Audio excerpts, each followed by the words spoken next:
রাত তখন ঠিক ৩টা।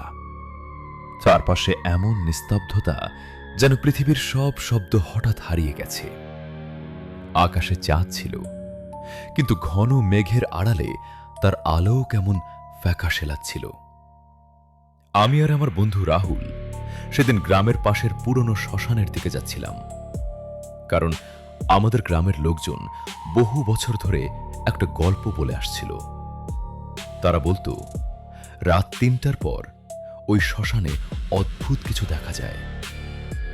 আমরা এসব বিশ্বাস করতাম না, তাই সত্যটা জানার জন্য এক রাতে সেখানে যাওয়ার সিদ্ধান্ত নিলাম। শ্মশানের কাছাকাছি পৌঁছাতেই একটা ঠান্ডা বাতাস শরীর কাঁপিয়ে দিল। গরমের রাত হলেও হঠাৎ মনে হলো চারপাশের তাপমাত্রা কয়েক ডিগ্রি নেমে গেছে। রাহুল ফিসফিস করে বলল, দোস্ত, আমার কেমন যেন অস্বস্তি লাগছে। আমি হাসলাম, ভয় পেয়েছিস নাকি? সে কিছু বলল না। আমরা আরো সামনে এগোলাম। শ্মশানের মাঝখানে একটা বিশাল বট গাছ ছিল। গাছটার বয়স হয়তো ১০০ বছরেরও বেশি। তার ঝুলে থাকা শিকড়গুলো দূর থেকে মানুষের হাতের মতো লাগছিল। হঠাৎ কেউ যেন খুব ধীরে ধীরে কাঁদছে, একজন নারীর কান্না। আমরা দুজনে থেমে গেলাম। শব্দটা স্পষ্ট শোনা যাচ্ছিল। রাহুল কাঁপা গলায় বলল, শুনতে পাচ্ছিস? আমি মাথা নাড়লাম, কিন্তু আশেপাশে কাউকে দেখা যাচ্ছিল না। আমরা মোবাইলের টর্চ জ্বালিয়ে শব্দের দিকে এগোলাম। যত এগোচ্ছি কান্নার শব্দ তত জোরে শোনা যাচ্ছে, কিন্তু হঠাৎ সব শব্দ বন্ধ, একদম নিস্তব্ধ। মনে হলো কয়েক সেকেন্ড আগেও কিছু ছিল, এখন যেন কিছুই নেই। ঠিক তখনই আমার চোখ পড়ল বটগাছটার দিকে। গাছের নিচে সাদা কাপড় পরা একটা অবয়ব দাঁড়িয়ে আছে। আমার বুকের ভেতরটা ধক করে উঠল। অবয়বটা স্থির হয়ে দাঁড়িয়েছিল, মুখ দেখা যাচ্ছিল না, চুলগুলো মুখের উপর ঝুলেছিল। রাহুল ফিসফিস করে বলল, ওটা কি মানুষ? আমি উত্তর দিতে পারলাম না, কারণ ঠিক তখনই অবয়বটা ধীরে ধীরে আমাদের দিকে ঘুরল, আর তারপর এক মুহূর্তের মধ্যে অদৃশ্য হয়ে গেল। আমরা দুজনেই হতবাক। আমি নিজেকে বোঝানোর চেষ্টা করলাম হয়তো চোখের ভুল, কিন্তু তখনই শোনা গেল পেছন থেকে পায়ের শব্দ, খুব ধীরে, টুপ টুপ টুপ, যেন কেউ খালি পায়ে হাঁটছে। আমরা পেছনে তাকালাম, কেউ নেই, কিন্তু শব্দটা থামল না, বরং আরো কাছে আসতে লাগলো। আমার শরীরের প্রতিটা লোম খাড়া হয়ে গেল। হঠাৎ রাহুল চিৎকার করে উঠল। আমি তাকিয়ে দেখি তার চোখ একটা জায়গায় স্থির। আমি সেই দিকে তাকালাম।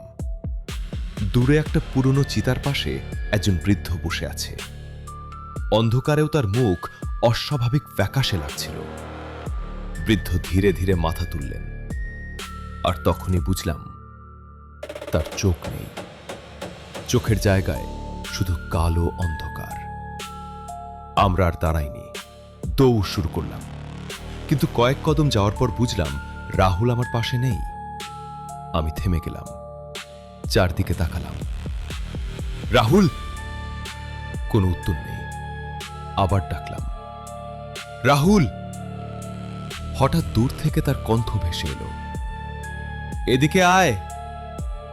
কিন্তু তার কণ্ঠটা কেমন যেন অস্বাভাবিক লাগছিল, যেন ওর গলা নয়। আমি শব্দের দিকে এগোলাম। একটা পোড়া কবরের পাশে তাকে দাঁড়িয়ে থাকতে দেখলাম। সে আমার দিকে পিঠ দিয়ে দাঁড়িয়েছিল। আমি বললাম, কোথায় ছিলি? সে ধীরে ধীরে ঘুরল, আর আমি জমে গেলাম। ওটা রাহুল ছিল না। ওর মতো দেখতে কিছু একটা ছিল, কিন্তু মুখে কোনো চোখ, নাক, মুখ কিছুই ছিল না, শুধু ফ্যাকাশে সাদা চামড়া। আমি চিৎকার করে পেছনে সরে গেলাম, আর তখনই সবকিছু অন্ধকার হয়ে গেল। জ্ঞান ফিরল ভোরবেলা। আমি শ্মশানের বাইরে পড়েছিলাম। গ্রামের কয়েকজন আমাকে ঘিরে দাঁড়িয়েছিল। তারা বলল আমাকে অচেতন অবস্থায় পাওয়া গেছে। আমি সঙ্গে সঙ্গে রাহুলের কথা জিজ্ঞেস করলাম, কিন্তু সবাই অবাক হয়ে আমার দিকে তাকালো, কারণ রাহুল তো সেদিন আমার সঙ্গে যায়নি। 2 দিন আগে সে শহরে চলে গিয়েছিল। আমি হতবাক হয়ে গেলাম। তাহলে সারা রাত আমার সঙ্গে কে ছিল? আজও আমি সেই প্রশ্নের উত্তর পাইনি। আর সবচেয়ে ভয়ঙ্কর বিষয় হল, সেদিনের পর থেকে মাঝে মাঝে রাত 3টায় আমার ফোনে একটা কল আসে। নাম্বার অজানা। কল রিসিভ করলেই শুধু একটা শব্দ শোনা যায়, এদিকে আয়। তারপর লাইন কেটে যায়।